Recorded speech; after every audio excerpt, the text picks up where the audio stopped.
semua, nama saya Tinta Uli Putra Butar, saya mahasiswa UT dari kelompok E. Di sini saya akan melakukan praktikum IPA untuk mengenai gaya. Gaya yang pertama yang saya akan praktekkan adalah gaya listrik statis. Bahan yang digunakan adalah yang pertama penggaris, potongan kertas kecil, dan juga tisu.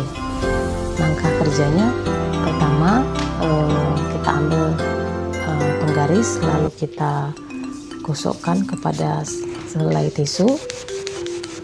Kita gosokkan agak lama sampai penggaris tersebut panas.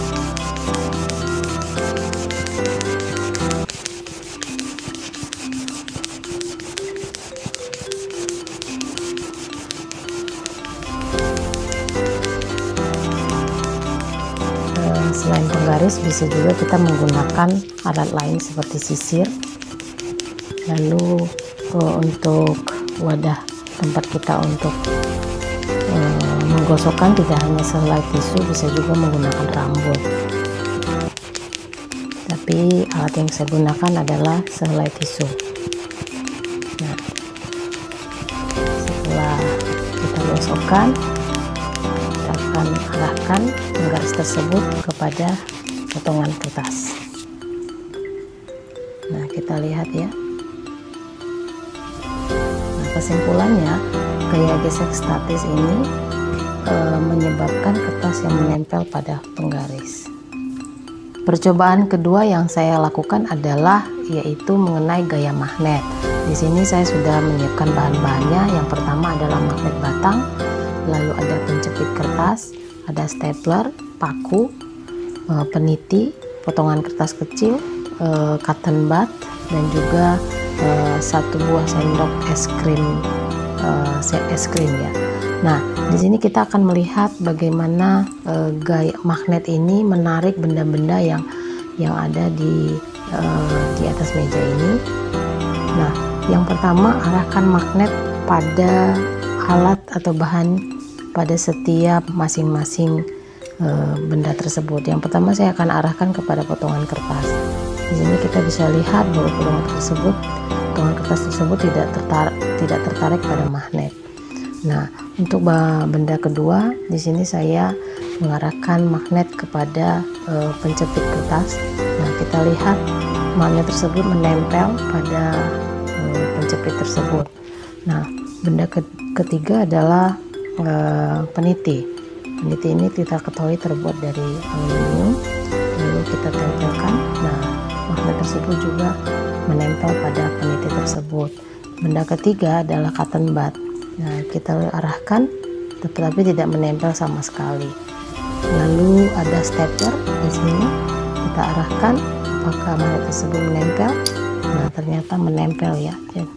Lalu benda berikutnya adalah satu buah paku. Saya arahkan kepada magnet, menempel pada magnet tersebut. Lalu satu sendok es krim, tidak ada gaya tarik menarik dari antara magnet tersebut.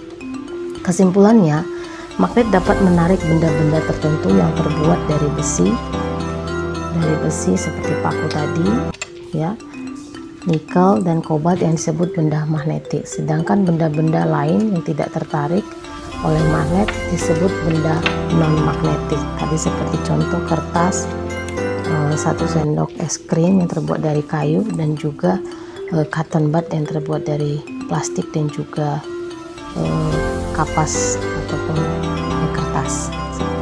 Percobaan berikutnya adalah gaya gesek.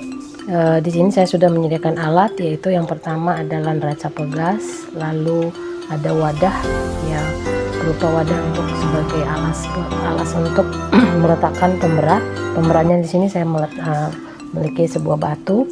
Nah, cara kerjanya, neraca pegas ini ditarik pada wadah yang akan kita tarik, lalu kita lihat neraca pegas ini tidak mengalami pergerakan, masih di angka 0.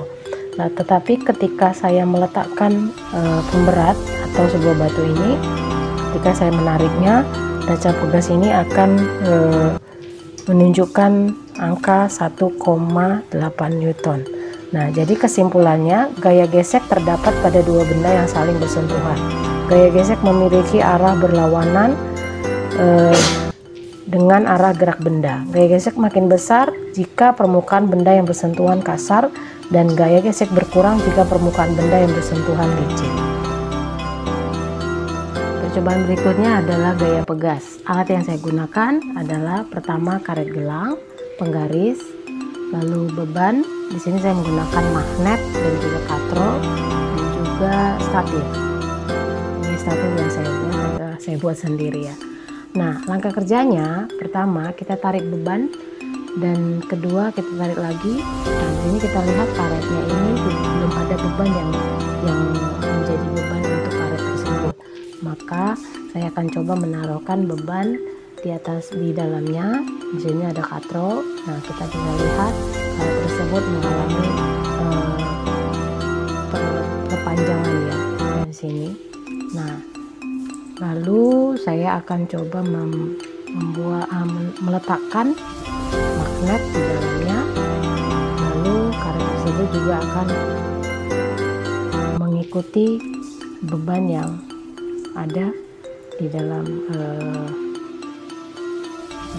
bisa terlihat di sini karet tersebut mulai mengalami perpanjangan.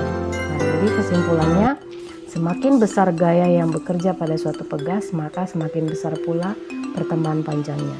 Hal ini juga dipengaruhi oleh besarnya massa benda yang mempengaruhi besarnya gaya tarik pegas, di mana gaya tarik pegas berbanding lurus dengan massa benda. Besarnya konstansa pegas tergantung daripada jenis pegas yang bekerja.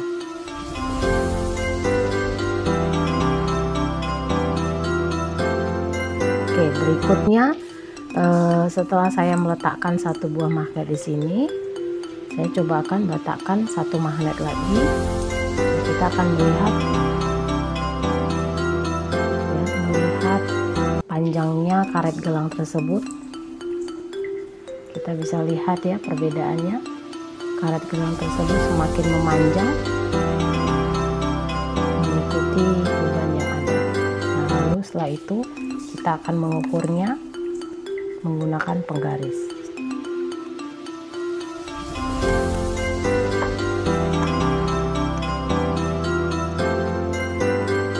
Nah, seperti ini. Jadi kesimpulannya untuk gaya berat adalah